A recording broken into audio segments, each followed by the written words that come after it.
ಆತ್ಮೀಯ ವಿದ್ಯಾರ್ಥಿಗಳೇ, ಆರ್ಜೆ ಕ್ಲಾಸಸ್ಗೆ ಸ್ವಾಗತ ಕೋರುತ್ತಾ ಕಳೆದ ಒಂದು ತರಗತಿಯಲ್ಲಿ ನೀವು ಬಹುಪದೋಕ್ತಿಗಳ ಕುರಿತು ಕಲಿತಿದ್ದೀರಿ. ಇವತ್ತಿನ ಈ ವಿಡಿಯೋದಲ್ಲಿ 10ನೇ ತರಗತಿಯಲ್ಲಿ ಬರುವ ಬಹುಪದೋಕ್ತಿಗಳ ಕುರಿತು ಕಲಿಯೋಣ.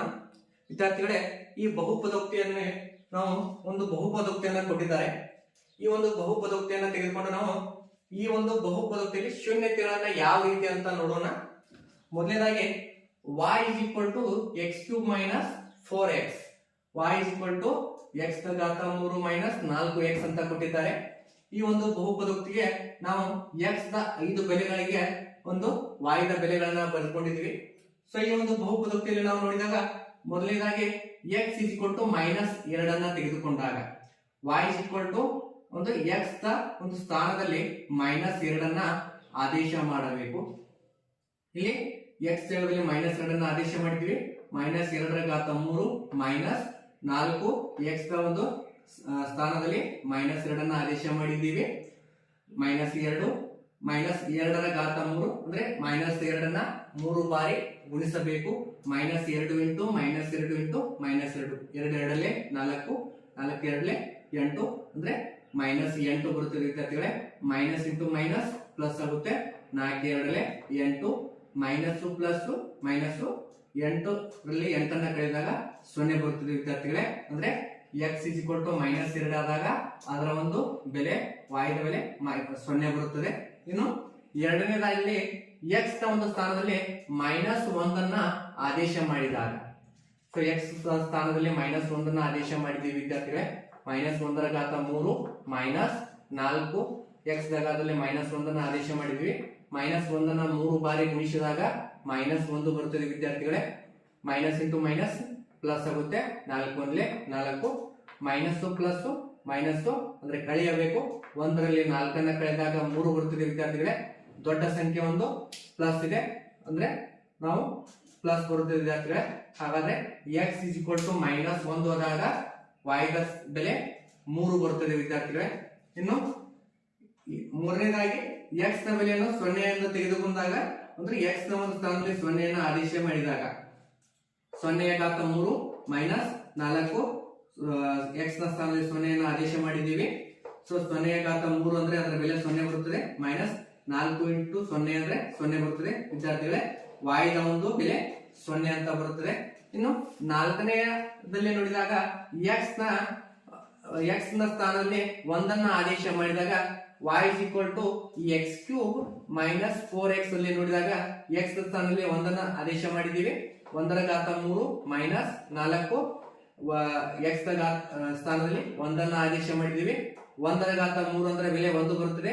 ಇನ್ನು ಮೈನಸ್ 4 1 4 1 ರಲ್ಲಿ 4 ಅನ್ನು ಕಳೆದಾಗ ಮೈನಸ್ 3 ಬರುತ್ತದೆ ವಿದ್ಯಾರ್ಥಿಗಳೇ. ಅಂದ್ರೆ x is equal to 1 ಅನ್ನು ತೆಗೆದುಕೊಂಡಾಗ y ದ ಬೆಲೆ ಮೈನಸ್ 3 ಬರುತ್ತದೆ. ಇನ್ನು ಐದನೇದಾಗಿ x is equal to 2 ಅನ್ನು ತೆಗೆದುಕೊಂಡಾಗ y is equal to x cube minus 4x, x ಸ್ಥಾನದಲ್ಲಿ 2 ಅನ್ನು ಆದೇಶ ಮಾಡಿದ್ದೀವಿ. 2 ರ ಘಾತ 3 ಮೈನಸ್ 4 ಇಂಟು 2 2 ರ ಘಾತ 3 ಅಂದ್ರೆ 2 ಅನ್ನು 3 ಬಾರಿ ಗುಣಿಸಬೇಕು. 2 2 4 4 2 8 ಮೈನಸ್ 4 2 8 8 ರಲ್ಲಿ 8 ಅನ್ನು ಕಳೆದಾಗ 0 ಬರುತ್ತದೆ ವಿದ್ಯಾರ್ಥಿಗಳೇ. ಈ ಒಂದು ಕೋಷ್ಟಕವನ್ನು ನಾವು ಗಮನಿಸಿದಾಗ ಇಲ್ಲಿ ಯಾವ ಒಂದು ಬೆಲೆಗಳಿಗೆ ನಾವು 0 ಅನ್ನ ನೋಡಿದ್ದೀವಿ.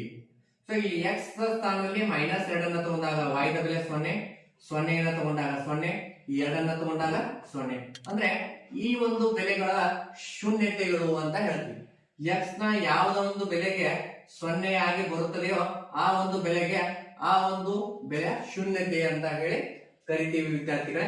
ಅಂದ್ರೆ ಇಲ್ಲಿ ನಾವು ನೋಡಿದಾಗ ಇದನ್ನ ಒಂದು ನಕ್ಷೆಯ ರೂಪದಲ್ಲಿ ನಾವು ಪ್ರತಿನಿಧಿಸಿದಾಗ ಅಂತ ನೋಡ್ತೀವಿ ವಿದ್ಯಾರ್ಥಿಗಳೇ. ಇಲ್ಲಿ x is equal to minus 2 ಆದಾಗ y ನ ಬೆಲೆ 0 ಇದೆ ವಿದ್ಯಾರ್ಥಿಗಳೇ. x is equal to minus 2 ಆದಾಗ y ನ ಬೆಲೆ ಒಂದು 0. ಏನು x is equal to minus 1 ಆದಾಗ y ನ ಬೆಲೆ x is equal to minus 1 ಆದಾಗ y ನ ಬೆಲೆ 3 ವಿದ್ಯಾರ್ಥಿಗಳೇ. ಇನ್ನು x ನ ಬೆಲೆ 0 ಇದ್ದಾಗ y ನ ಬೆಲೆ ಕೂಡ 0. x ದ ಬೆಲೆ 1 ಬಂದಾಗ x ದ ಬೆಲೆ 1 ಬಂದಾಗ y ದ ಬೆಲೆ -3 ವಿದ್ಯಾರ್ಥಿಗಳೇ. ಇನ್ನು ಎಕ್ಸ್ ದ ಬೆಲೆ 2 ಇದ್ದಾಗ y ದ ಬೆಲೆ ಎಕ್ಸ್ ದ ಬೆಲೆ 2 ಇದ್ದಾಗ ಒಂದು y ದ ಬೆಲೆ 0 ಅಂತ ತೆಗೆದುಕೊಳ್ತೇವೆ. ಇನ್ನ ನಕ್ಷೆಯನ್ನ ಎಳೆದಾಗ ವಿದ್ಯಾರ್ಥಿಗಳೇ ಈ ರೀತಿ ಒಂದು ನಕ್ಷೆ ನೋಡ್ತೀವಿ ನಾವು. ಈ ರೀತಿಯ ಒಂದು ನಕ್ಷೆಯಲ್ಲಿ ಈ ಎಕ್ಸ್ ಅಕ್ಷವನ್ನ ಎಷ್ಟು ಬಾರಿ ಒಂದು ಈ ರೇಖೆಯು ಛೇದಿಸಿದೆ ಅಂತ ನೋಡ್ತೀವಿ. ಅಂದ್ರೆ 1 ಬಾರಿ, 2 ಬಾರಿ, 3 ಬಾರಿ. ಅಂದ್ರೆ ಎಕ್ಸ್ ಅಕ್ಷವನ್ನ ಎಷ್ಟು ಬಾರಿ ಛೇದಿಸುತ್ತದೆಯೋ ಅಷ್ಟು ಬಾರಿ ಆ ಶೂನ್ಯತೆಗಳನ್ನ ನಾವು ನೋಡ್ತೀವಿ. ಅಂದ್ರೆ ಈ y x2 4x ನ ಶೂನ್ಯತೆಗಳು 1, 2, 3 ಅಂದ್ರೆ 1, 2, 3 ಶೂನ್ಯತೆಗಳು ಬರ್ತವೆ ವಿದ್ಯಾರ್ಥಿಗಳೇ. ಈ ರೇಖಾತ್ಮಕವಾಗಿ ಅಂದ್ರೆ ರೇಖಾಗಣಿತೀಯವಾಗಿ ನಕ್ಷೆಯನ್ನ ನೋಡಿದಾಗ ಈ ರೀತಿಯ ಒಂದು ಸಮಸ್ಯೆಗಳನ್ನ ನಿಮ್ಮ ಒಂದು ಅಧ್ಯಾಯ ಬಹುಪದೋಕ್ತಿಯ ಅಭ್ಯಾಸ 2.1 ನೋಡ್ತೀವಿ. ವಿದ್ಯಾರ್ಥಿಗಳೇ, ಆರ್ಜೆ ಕ್ಲಾಸಸ್ಗೆ ಸ್ವಾಗತ ಕೋರುತ್ತಾ ಕಳೆದ ಒಂದು ತರಗತಿಯಲ್ಲಿ ನಾವು ಬಹುಪದೋಕ್ತಿಗಳ ಕುರಿತು ನೋಡಿದ್ದೇವೆ.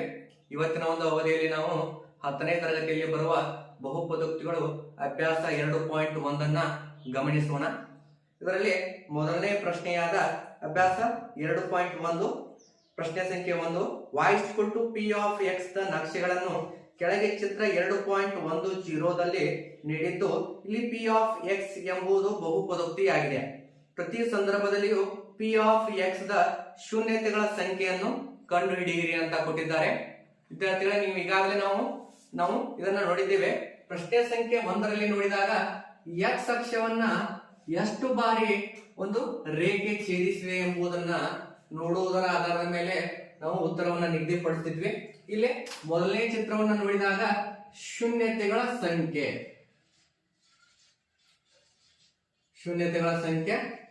ಎಷ್ಟು ವಿದ್ಯಾರ್ಥಿಗಳೇ? 0. ಏಕೆಂದ್ರೆ ಇಲ್ಲಿ x ಅಕ್ಷವನ್ನ ಛೇದಿಸಿಲ್ಲ. ಇನ್ನು ಎರಡನೇ ಸಮಸ್ಯೆಯನ್ನ ನೋಡಿಸಿದಾಗ x ಅಕ್ಷವನ್ನ ಎಷ್ಟು ಬಾರಿ ಛೇದಿಸಿದೆ? 1 ಬಾರಿ ಛೇದಿಸಿದೆ. ಹಾಗಾದ್ರೆ ಶೂನ್ಯತೆಗಳ ಸಂಖ್ಯೆ 1 ಅಂತ ನೋಡ್ತೀವಿ. ವಿದ್ಯಾರ್ಥಿಗಳೇ, ಮೂರನೇ ಒಂದು ಚಿತ್ರವನ್ನ ಗಮನಿಸಿದಾಗ x ಅಕ್ಷವನ್ನ ಎಷ್ಟು ಬಾರಿ ಛೇದಿಸಿದೆ? 1, 2, 3. ಹಾಗಾದ್ರೆ ವಿದ್ಯಾರ್ಥಿಗಳೇ ಶೂನ್ಯತೆಗಳ ಸಂಖ್ಯೆ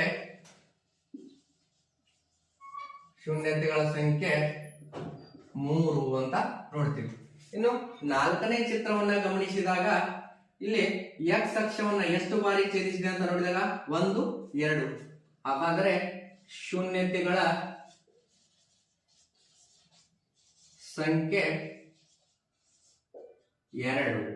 ಇನ್ನು ಐದನೇ ಚಿತ್ರವನ್ನ ಗಮನಿಸಿದಾಗ x ಅಕ್ಷವನ್ನ ಎಷ್ಟು ಬಾರಿ ಒಂದು ರೇಖೆ ಛೇದಿಸಿದೆ? 1, 2, 3, 4. ಹಾಗಾದರೆ ವಿದ್ಯಾರ್ಥಿಗಳೇ ಶೂನ್ಯತೆಗಳ ಸಂಖ್ಯೆ 4. ಅಂತ ನೋಡ್ತೀವಿ. ಇನ್ನು ಕೊನೆಯ ಚಿತ್ರವನ್ನ ಗಮನಿಸಿದಾಗ ಈ ಒಂದು ರೇಖೆ ಎಷ್ಟು ಬಾರಿ ಛೇದಿಸಿದೆ?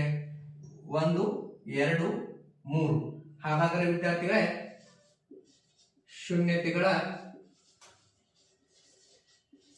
ಸಂಖ್ಯೆ 3 ಅಂತ ನೋಡ್ತೀವಿ. ಈ ಒಂದು ಅಭ್ಯಾಸವನ್ನ ಇಲ್ಲಿಯವರೆಗೆ ನೋಡಿದ್ದೇವೆ. ಒಂದು ವೇಳೆ ನಿಮಗೆ ಇಷ್ಟವಾದ್ರೆ ಲೈಕ್ ಮಾಡಿ, ಶೇರ್ ಮಾಡಿ ಹಾಗೂ ಸಬ್ಸ್ಕ್ರೈಬ್ ಮಾಡಿ ಅಂತ ಹೇಳುತ್ತಾ, ಈ ಒಂದು ರೀತಿಯ ನಿಮಗೆ ಚಿತ್ರಗಳನ್ನ ವಾರ್ಷಿಕ ಪರೀಕ್ಷೆಯಲ್ಲಿ 1 ಅಂಕಗಳಿಗೆ ನೀಡುತ್ತಾರೆ. ಆದ್ದರಿಂದ ಸ್ವಲ್ಪ ಗಮನವಿಟ್ಟು ನೋಡಿಕೊಳ್ಳಿ ಅಂತ ಹೇಳ್ತಾ ಎಲ್ಲರಿಗೂ ಧನ್ಯವಾದ.